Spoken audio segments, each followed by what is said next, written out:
Hey everybody, it's Wick here, and I've got some items that I've sold on Amazon FBA.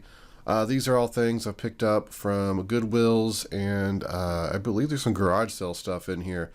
So it's very windy outside. We're having a windstorm right now with winds up to 60 miles an hour. So if you hear my windows sounding like they're going to blow out, that's why. A lot of rattling and whistling going on back there. But yeah, here is a Digital Concepts Motorized VHS to C VHS adapter. These sell very well. This is more of a generic brand. The Maxell ones do the best. I don't think Sony has one of these because I've never seen it in the wild or anywhere. I would imagine if Sony does have one of these, it's probably better than the Maxell. This one I sold for $34.94. It was new, and I picked this up at a St. Francis actually for $2.99. Got $39.99 for it is what I sold it for, and sold it for got $27.60 profit after all cost and fees. So pretty good return there for a $2.99 pickup. A lot of times these things will be kind of shoved in with the VHS tapes and you can miss them. Used, these sell well. The Maxells sell $40, $50 used and up to $90 some new. I believe this is the second Digital Concepts I've picked up, and I actually picked up another one recently. I should say the second one I've sold. Actually, the vlog I think I have going up here soon of that where I picked that one up. Regardless, it's great to keep an eye out for these things. Here is a Watts Close chrome plated bath drain. I picked this up new at a garage sale for $5. I remember this. I think it was probably the last garage sales I went to this past year in the fall. And the woman had like $8 on it, and I literally opened my wallet and showed her I only had $5 left because it was one of those days I forgot to put cash in my wallet. In fact, I remember now, I didn't even plan on going to garage sales. It just so happens, went thrifting in another city, and they were having their community-wide sales. I had no idea, and me and Catalina stopped at a few. She didn't have any cash, I didn't have any cash, and it just didn't work out too well. My bank is nowhere. I don't have a popular bank, I have like a hometown bank, which maybe I need to change that because it's just hard for me to get cash otherwise. Anyway, I sold this thing for $39.99. I got $23.62 profit. I actually had it priced at $69.99 for a while. It wasn't selling, so I ended up dropping the price to compete with the other people. It's one of those items that it didn't have a good rank or anything. I didn't want it just to sit there, so I just kind of moved it when I did some of my price changes, and happy to get that profit for it.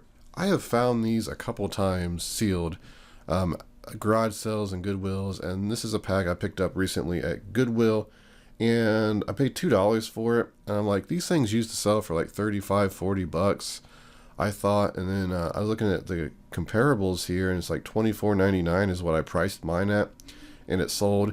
And I think I probably priced it too low. The rank was high, and there are other sellers, or I should say the merchant sellers, like, look at $12. So I was kind of like, I don't know if I'm going to get that 30 some dollars like I got in the past. But I bet I could have. And when I was doing the research here for this video, I noticed that this went to an Amazon locker in a 7-Eleven in California. So I thought that was kind of neat. I don't really know exactly what those Amazon lockers are. I know they ship to them and you can go pick it up. I don't necessarily know the benefit. Maybe it's more speed. I think there's a few around here.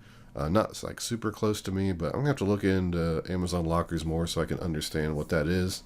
But this is my third time selling these, and I doubt it will be my last time. Here's something I was a little bit nervous sending into Amazon, because it's one of those kind of like TV brands, the clapper.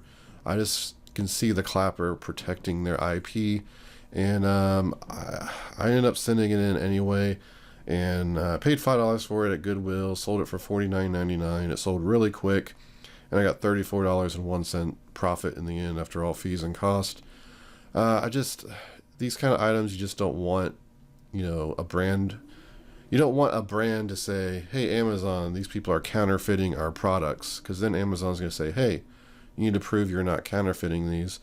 And even though I have a Goodwill receipt, Goodwill is not going to cut it. You're going to need to have a manufacturer's invoice, or you're going to need to have like a receipt from a retail store that the clapper deals with.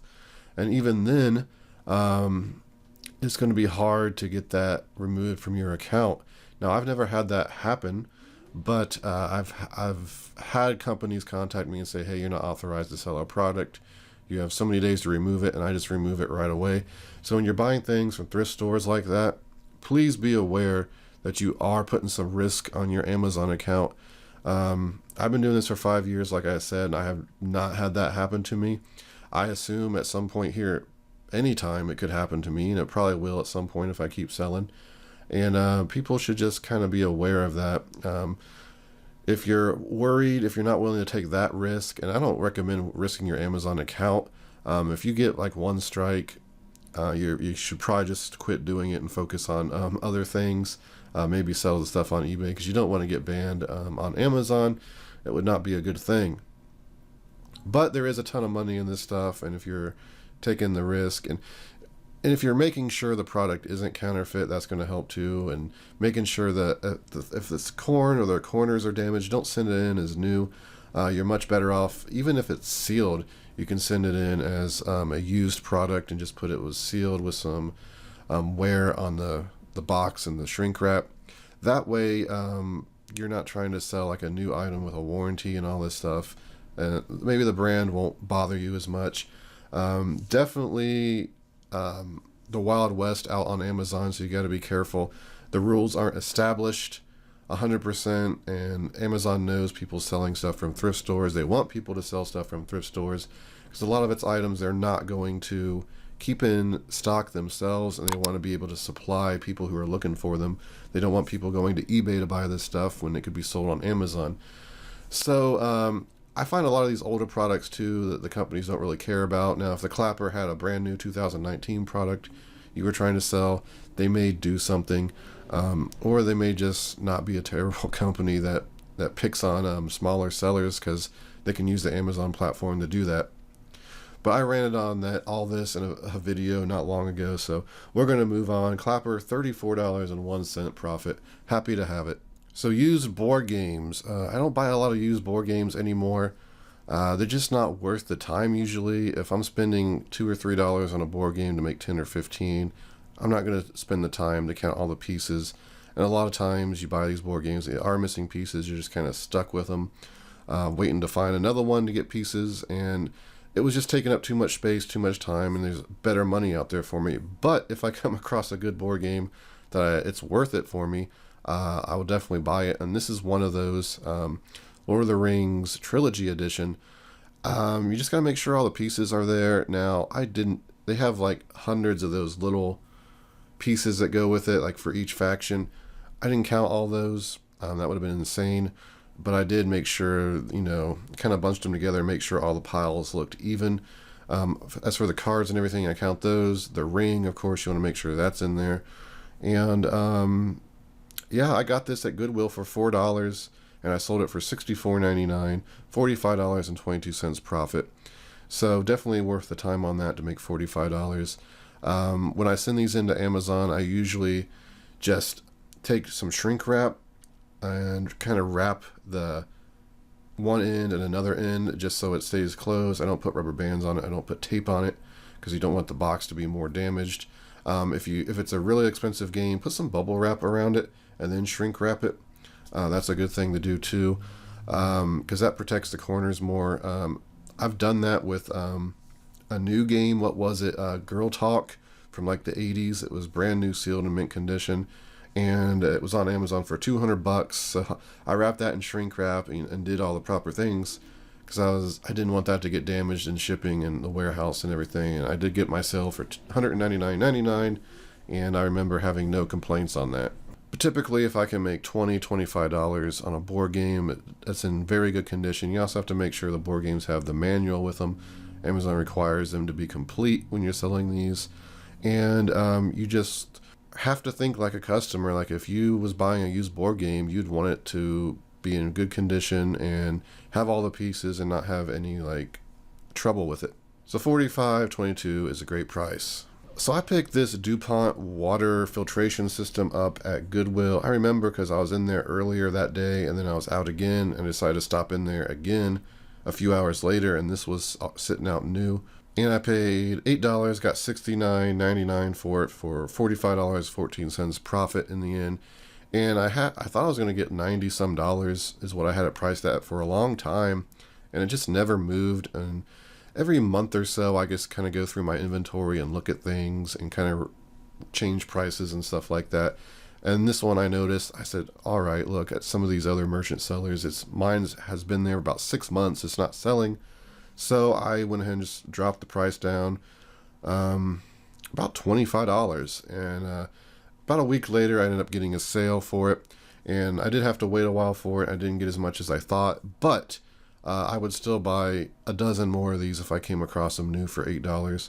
Because eventually I'm going to move them. I'm going to make great profits. $45.14 is great profit on this. Now this is something I definitely don't see much.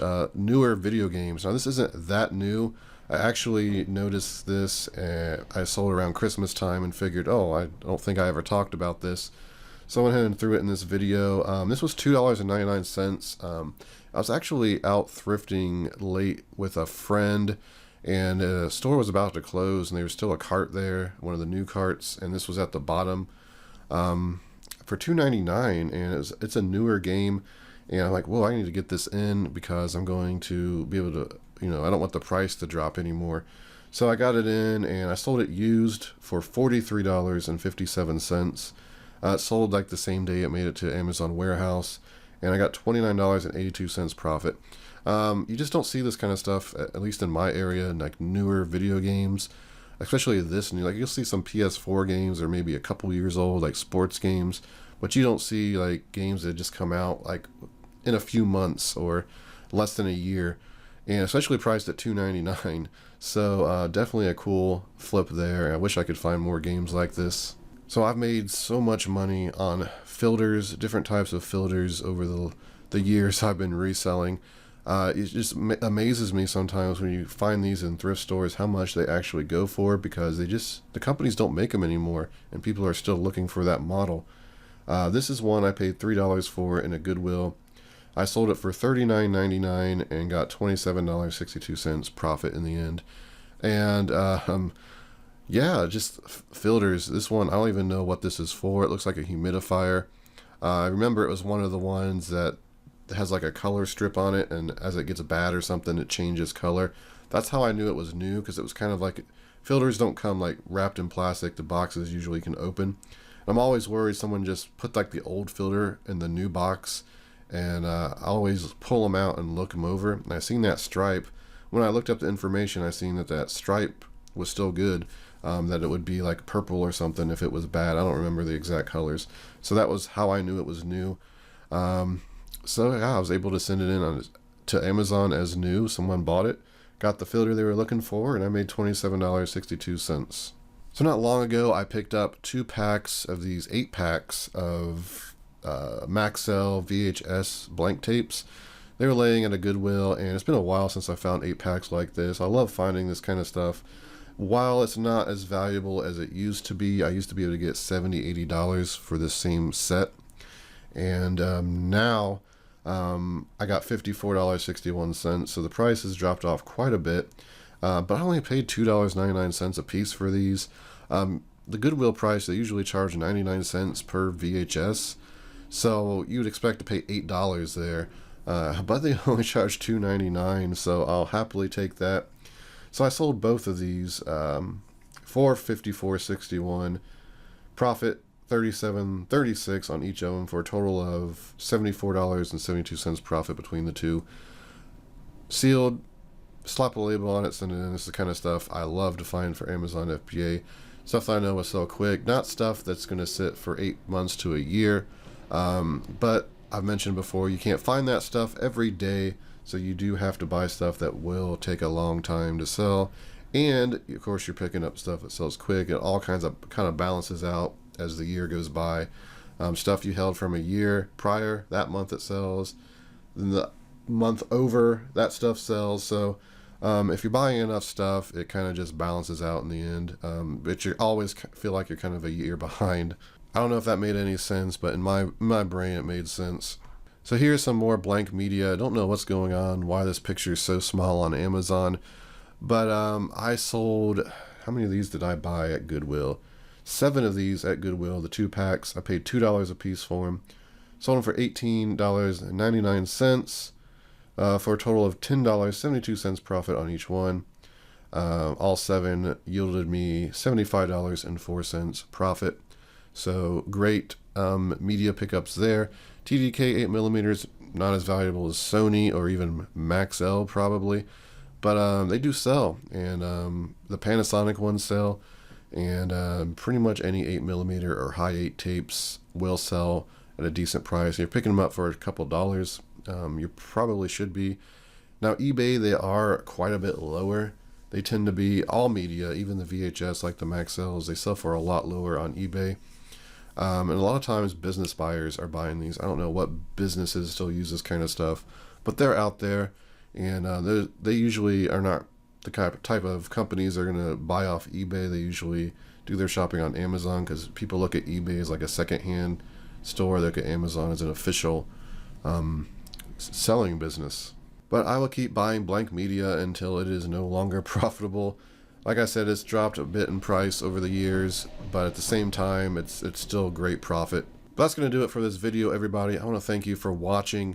Make sure you go down there and hit that thumbs up button for me right now before you forget. You can subscribe to follow me on all my resale adventures.